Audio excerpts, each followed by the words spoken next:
Hello. Many people find themselves as caregivers for parents and loved ones living with Alzheimer's disease. But is there help for caregivers? We're talking to local groups offering information and resources. And you're probably familiar with Big Brothers, Big Sisters, but the need for Big Sisters is big. We'll talk to the big and little about the benefits. Plus, the legacy of August Wilson remains strong in Pittsburgh, and that's because a new generation is learning and speaking his work.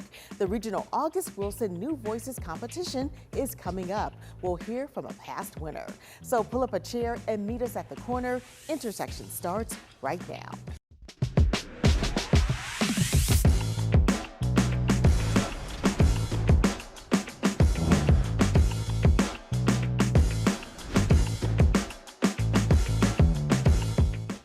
Hello, I'm Lisa Smith, Director of Community Impact for KDKA Plus and the host of Intersections. When it comes to dementia, Alzheimer's disease is likely the one form that we hear about the most. However, what we may not hear about is the impact dementia and Alzheimer's has on families and caregivers. Well, a new series of seminars is taking place around Pittsburgh to help inform families and caregivers. It's part of a collaboration between Flourishing Communities and Presbyterian Senior Care Network. With us today are Reverend John Welch. He is the CEO of Flourishing Communities. Amy Kowinski, she is the Presbyterian Senior Care Network's Dementia 360 representative, and retired nurse practitioner and health administrator, Dr. Jacqueline Ruppel. Welcome everyone to Intersections. Thanks for having us. All right, so Reverend Welch, tell us a little bit about, we've heard a little bit about Flourishing Communities here on our show before, but how does this program kind of intersect with Flourishing Communities? Well, it's all about improving the quality of life for African Americans. In this case, it's the quality of life for caregivers and those who are struggling with dementia, Alzheimer's. Mm-hmm. So you guys have some elements of what you do that really kind of matches and pairs with what this program does. Yes, we do, in providing our caregiver companions who are walking alongside those caregivers who are caring for their loved ones. Yeah. So Amy, tell us a little bit about Dementia 360. What is that, and how did this partnership kind of come about? Sure. Dementia 360 is a Presbyterian Senior Care Network program that is designed to support, coach, and educate family caregivers who are caring for someone that they love at home with dementia. The goal of the program is to help these families keep the person that they love at home, living comfortably and safely for as long as possible, and to give them really a life that is better because they have what they need to be successful. Yeah. So, Dr. Ruppel, you have worked, I guess, with Flourishing Communities. Tell us a little bit about what people kind of need to know when it comes to being a good caregiver. Being a good caregiver is something that they need to schedule into their life, taking time out for themselves, understanding that their loved one is on a journey that it's a journey that they're going to be on a long time, and that they need to understand that a lot of times there's not a cure. There's some dementia that is short-term, but Alzheimer's and some other dementias may not be able to be rectified, and that they need to have a support system that helps them to care for their loved one. So kind of help us understand what happens in these seminars that you've been having them now. How long, Reverend Welch, you guys have been having? Since October of last year, we've offered these. What's been the response since you started offering these? It's been great. We work through the network of churches, and so that's where we have these seminars. And at the end of the seminars, the responses have been fantastic. Those who come away with a lot of information and feel very much supported. Yeah. So what kind of happens, is there like presentations, or what kind of goes through one of these seminars? I turn it over to these ladies. They do the work. You say, hello, welcome. Now here's There you Amy. go. That's right. Yes. Or Dr. Ruppel. So tell us kind of what goes through Sure. the process. Okay, so it's a 3-part series. Each evening over the course of 3 weeks is 2 different topics. We kind of teach on everything from communicating with the person with dementia, because Right. it's kind of like learning a new language a lot of times. The Safety. importance of purposeful activities, Right. safety, as Jackie said, how to help a loved one with dementia stay out of the hospital. And really, you know, while dementia can't be cured, you know, there is kind of a message of hope in these Right. seminars, in that while it can't be cured, you as a caregiver can Can learn skills and strategies to take that care of can help yourself. you and your loved one live Right. better with it and take care of yourself. And Dr. Rupel, I would think that sometimes if you're a caregiver, it can be kind of lonely. Oh, So how do those extra tools kind of help people to know that they're not alone in trying to help their loved one? and that's where the caregivers, companions come in. So they call and they check on them. They don't necessarily they don't go into the home, but they establish a relationship with that caregiver. They call them, depending on how many times a week they can establish that with that person. And they call just to give them someone to support them. They also are able to guide them on resources that may be available through the city. And once that is established, they'll reach back out to Presbyterian 360, and they'll also be able to reach to that caregiver and help them find other resources to bring support into the home and for that person. And we want to point out that the caregiver companions, that is a new process that you guys have here. Nobody else is doing it that you know of, maybe. So they're certified. How do they kind of get certified, and how are they able to kind of function with you guys? So these caregiver companions go through a training class and actually an online certification to become dementia certified. We have kind of ongoing kind of additional educational opportunities for them also. And you know, the whole program is kind of innovative because, you know, the families come together and get the teaching information that they need, and then those caregiver companions can kind of work one-on-one with the challenges that they're really having at home to help make things better. Yeah. And then there's also intentional to make sure that African American families are getting this information, because there are, I guess, statistics that are showing that they may not have this kind of information. Absolutely. Right. Yeah, in addition to not having the information, African Americans are twice as likely to be diagnosed with dementia, Alzheimer's, and least likely to get the proper care and support. Okay, well, we want to put on the screen where all of these upcoming sessions are being held. We have one coming up on March 23rd at Morningstar Baptist Church. And then in April, you have several at King of Kings Baptist Church, all free, and there's food. Yeah. And there's food. Right, but you want people to register. Yes, and understand that this is a series, so each session is additive to the previous one. So, So if you went to one, you can go to another. yeah, we'd like for you to start at the first one and go to the subsequent Gotcha. two. So at least go to two. We prefer all three. Oh, three, sorry. Go to at least three, okay. Yeah. All right, Because it's not the same information three times. It's Gotcha. different information three times. okay. And they can register, but we also welcome walk-ins. Sure. And we'll do that. Well, we're going to put some additional information on our website, and thank you all for being with us and sharing this information. We really appreciate it. Thank you. Thank you Thank for having you. All right. Well, coming up, have you ever thought of being a big sister? We'll tell you how when we come back. You're watching Intersections.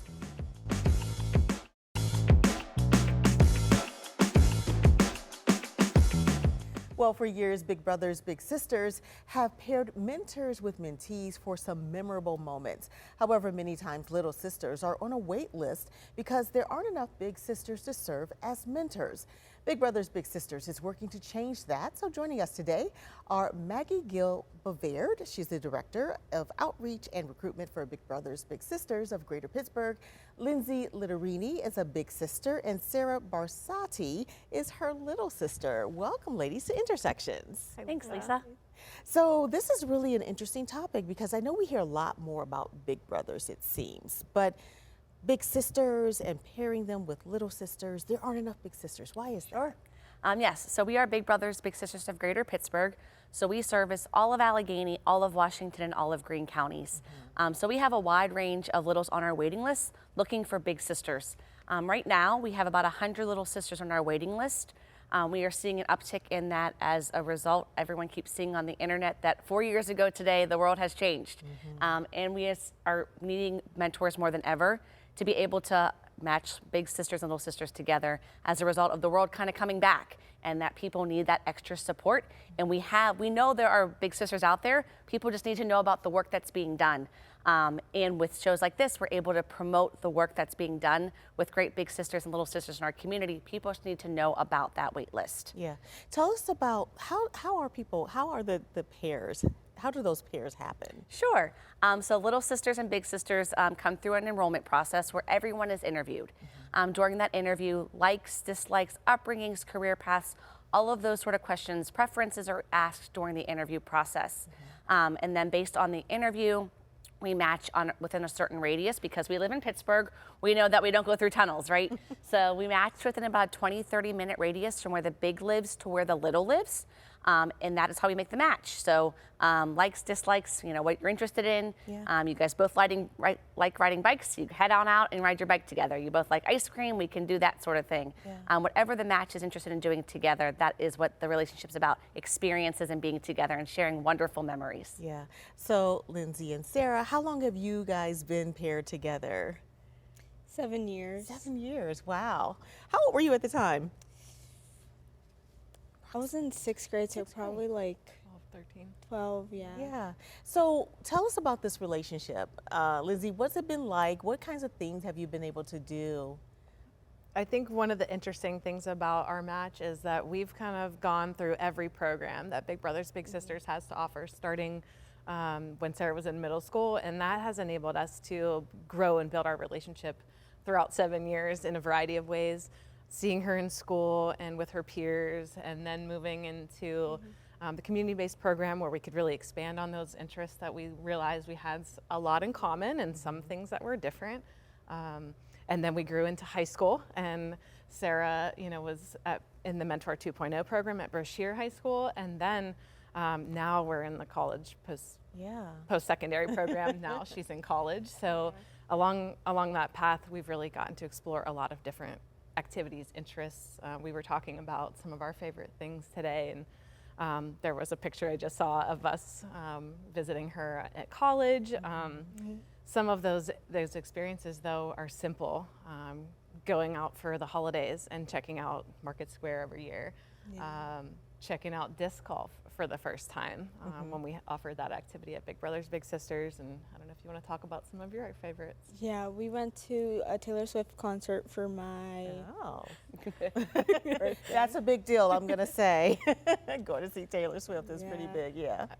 I'm seeing some pictures pop up of Broadway shows. We saw Frozen, and we actually went with our moms. Oh, nice. That's been one of the things that we've been able to explore is a couple of times throughout the years we've had one of Sarah's mom or my mom at an activity, and that just kind of expanded our relationship. So Sarah, do you feel like this is like an expansion of your family, I consider Lindsay as my big sister. Like, I've known her for 6-7 years actually, and I just I can just come to her and she's like there for me, and she can come to me and I'm there for her. Like, it's a sister bond. That's what I like about it. So where are you in school now? I go to Edinburgh. Okay. Next semester I'm going to go to Pitt Greensburg though. All right.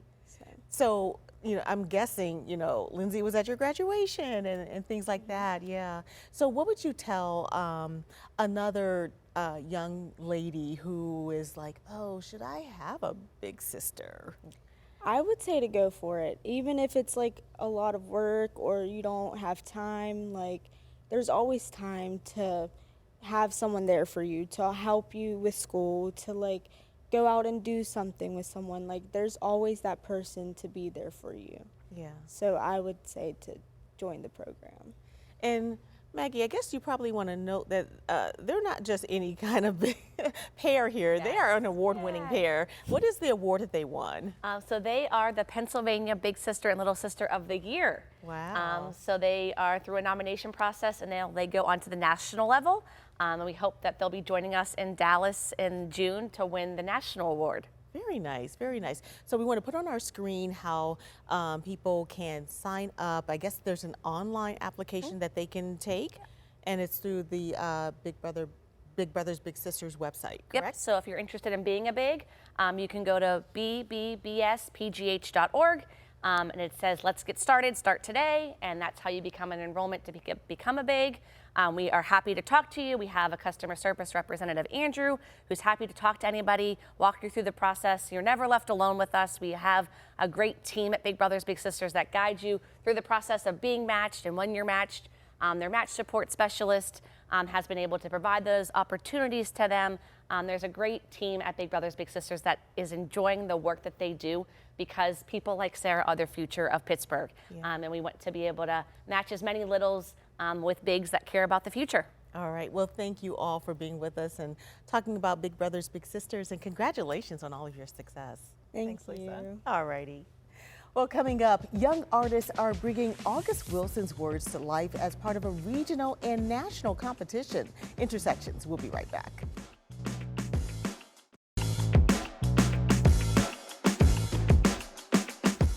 Well, the work of renowned Pittsburgh playwright August Wilson is entering the hands of a new generation.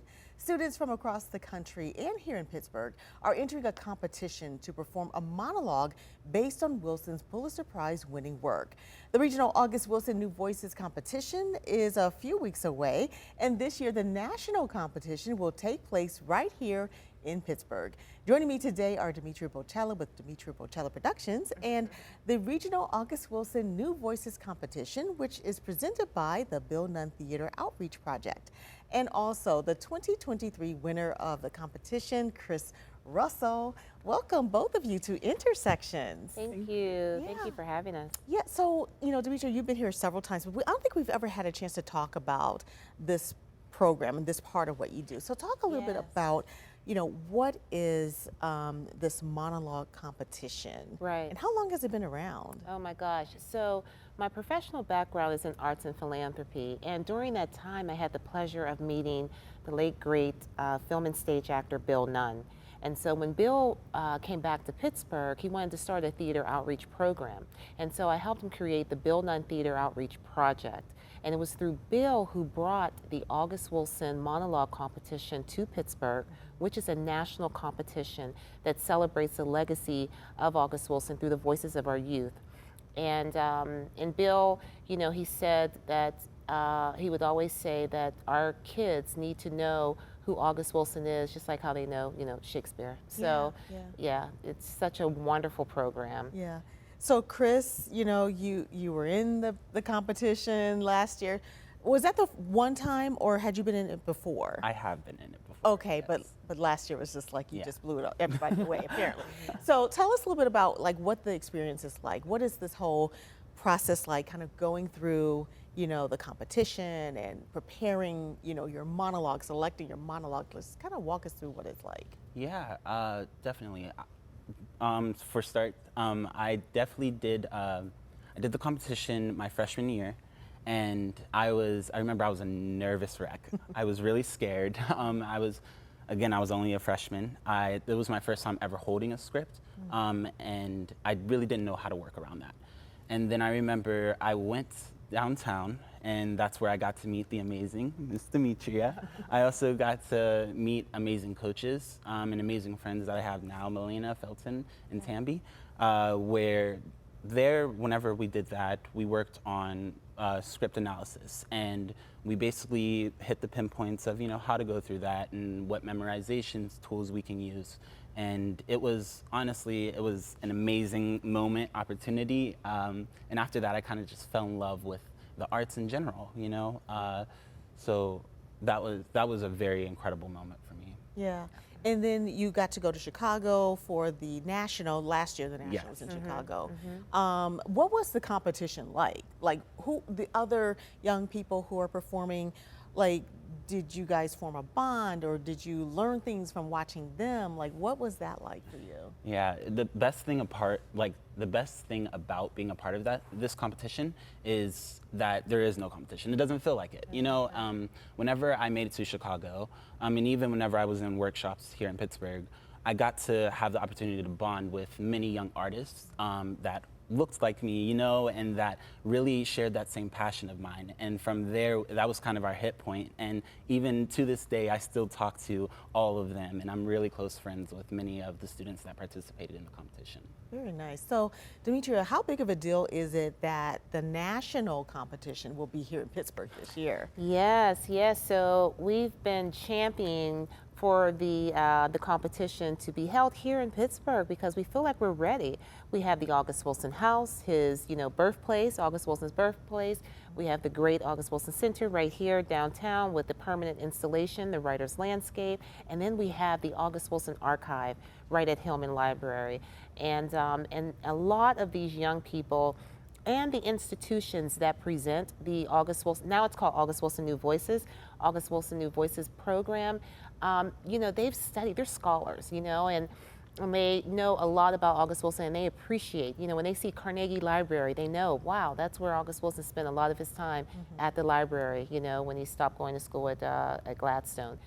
So it's just really an extraordinary opportunity for our region, but also for our students. There are scholarship awards that they win, the winners of the competition, as well as cash prizes. And as Chris stated, they've already won. So when they go on to national, and the nationals were held in New York for many years on Broadway at the August Wilson Theater, it was such an extraordinary opportunity for a lot of the young youth because it was some of them, their first time on an airplane. I don't know if it was your first time. Yeah, I think it was about my second Your time. second time? Yeah, Okay. I was real scared. Yeah. Well, we want to make sure that we let people know that they can attend and watch the competition.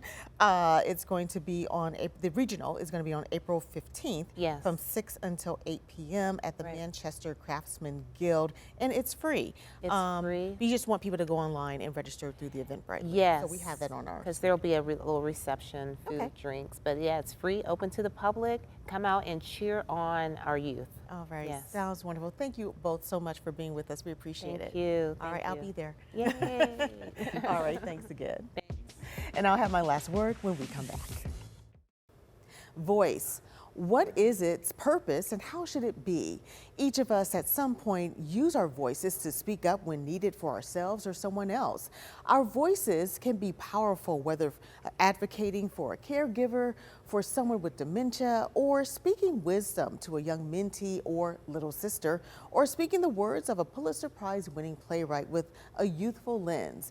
Using your voice for good is good for all of us. Don't silence it.